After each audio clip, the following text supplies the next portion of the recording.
Serial नथ कृष्णा और गौरी की कहानी में जीत के साथ आ जाती है। कृष्णा को चोट सी लगी होती है। सारे लोग देखकर पूछते हैं कि क्या हो गया, तुम कहाँ चली गई थी। वह कहती है मुझे किसी ने तहखाने में धक्का दे दिया था और मैं वहाँ चली गई थी, और जब मुझे होश आया तो एक कमरे में बंद थी मैं, और वह कमरा चारों तरफ से बंद था, कहीं कोई खिड़की दरवाजे नहीं थे। बुआ जी कहती हैं कि ये बातें बनाना बंद करो, वहाँ कुछ नहीं था, तुम्हें भ्रम हुआ होगा। और दादी भी कहती हैं कि उधर कुछ भी नहीं था और तुम्हें किसने वहाँ कर दिया, सारे लोग तो यहाँ थे, तुम वहाँ कैसे चली गई। सारे लोग पूछते हैं कि क्या घर वालों ने तुम्हें धक्का दिया है, तुम घर वालों के ऊपर इल्ज़ाम लगा रही हो। लेकिन बुआ जी कहती हैं कि तुम झूठ बोल रही हो। कृष्णा कहती है नहीं, वहाँ दीवारों पर बहुत कुछ लिखा था, मुझे बचाओ, मेरी मदद करो, वहाँ कोई तो ज़रूर है। लेकिन माँ जी कहती है नहीं कृष्णा, तुम परेशान हो, आराम करो तो ठीक हो जाओगी, तुम वहाँ गलती से चली गई होगी और किसी ने तुम्हारे साथ कुछ नहीं किया है, घर वाले क्यों तुम्हारे साथ ऐसा करेंगे। फिर वह जीत से भी बताने की कोशिश करती है। जीत कहता है ठीक है चलो,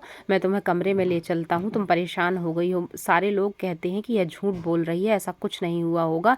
वह परेशान सी हो जाती है, लेकिन उसकी बात कोई नहीं सुनता है। और फिर जीत कहता है ठीक है, मैं इसे कमरे में ले जाता हूँ। वह सबको ले जाती है उस कमरे में। जब वह ले जाती है तो वहाँ कुछ नहीं रहता, ना ही दीवारों पर कुछ लिखा हुआ होता है और ना ही कमरे में कुछ रहता है। तब तो सब लोगों को लगने ही लगता है कि इस कृष्णा को कुछ सदमा लगा है। कमरे में ले आता है जीत और कहता है तुम परेशान मत हो, तुम्हारे सिर पर चोट लगी है इसलिए ऐसा हो रहा है, ये भ्रम है, तुम आराम करो, सब ठीक हो जाएगा। फिर उसे वह कहता है चलो मैं तुम्हें बिस्तर पर लिटा दूं और तुम जब आराम कर लोगी तो सब ठीक हो जाएगा।